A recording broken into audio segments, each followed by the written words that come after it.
I'd like to welcome you to this site and thank you for visiting it. We call this site the Armchair Skeptic, and the reason for that is we're taking a skeptical approach to a number of topics, and these include philosophy, they include science, religion and politics, and they will all be discussed every week, one of the or the other every week on this site. My name is Rod, and I'm calling myself the Armchair Skeptic. Now, I chose the term armchair skeptic for a number of reasons.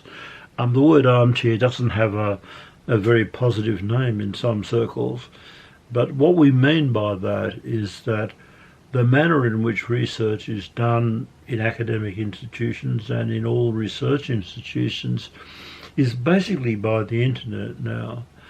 And the internet is a marvellous invention for people who used to do research in the old way. The old way involved visiting libraries, visiting research institutes, getting permission to look at research, certain papers and all of that.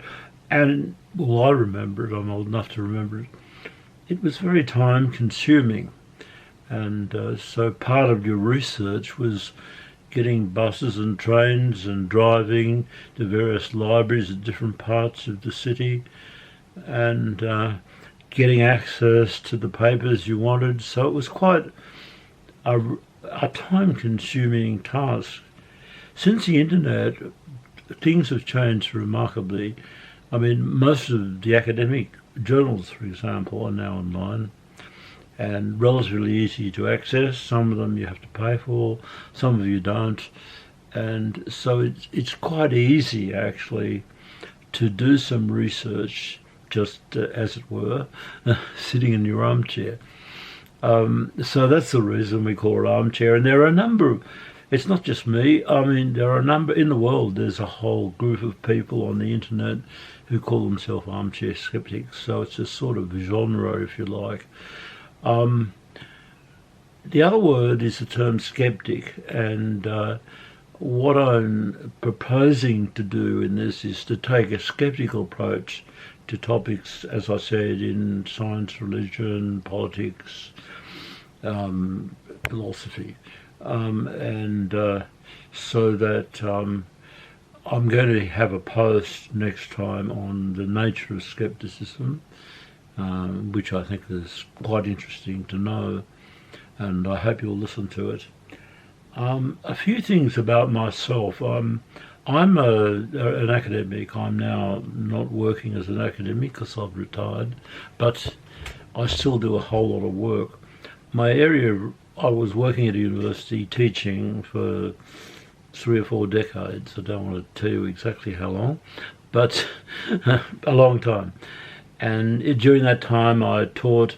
My qualifications are in philosophy and psychology, and so I taught in those areas in various ways, and so I'm just trying to use my research now to present what I want to present on a YouTube channel.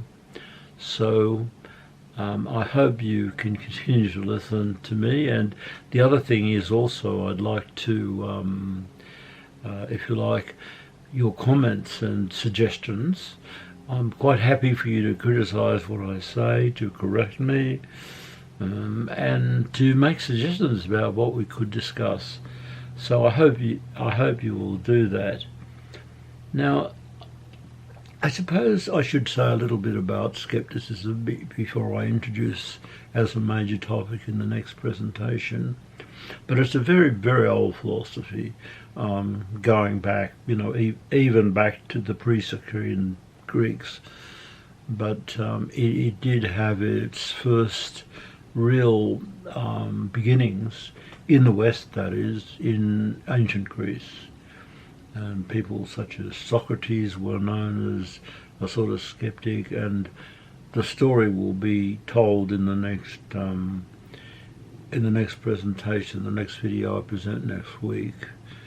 But suffice it to say that skepticism is really an approach to living. It is actually a means of overcoming all of the sort of pressures that we exist in daily life.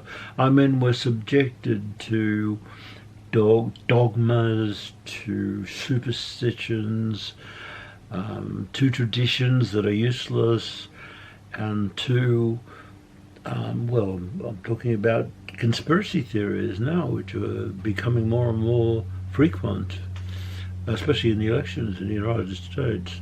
So, skepticism is an approach that questions the nature of knowledge, or that suggests that you should not accept anything as basically valid or true unless evidence can be produced to support the assertions. So in other words, us skeptics don't just believe anything we hear.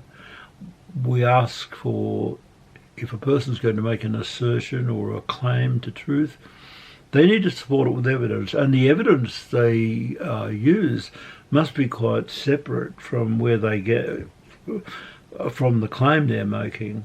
So, for example, if you're making a claim on faith from the Bible, as I'll say, and you use the Bible to support it, that's not good enough. I mean, any claim to truth from anywhere needs to have an independent source of evidence other than the source from where it comes.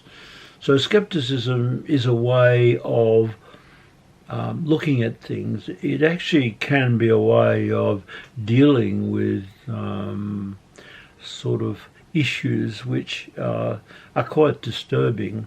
I mean, asking for evidence is a very good thing to do for all sorts of knowledge. So that's more or less the approach I'll be taking to everything. I just wanted to make the point too that scientific method is basically of a skeptical nature, and I'll be talking about that as well. But it's very important, I think, to know what skepticism means in one's approach. Now, I have a website called The Armchair Skeptic, and put the information down below. The Armchair Skeptic, www.com, and you'll get it on. And all of these videos that I'm making are on the post, and they are probably in more detail than what I'm giving to you now. So I hope that you will enjoy the future videos that I'm going to make, and that you maybe subscribe if you wish, which would be nice for me, and that you look at the website, and that you participate in the there's always room to participate in the comments and in suggestions. So thank you for listening. See you next week.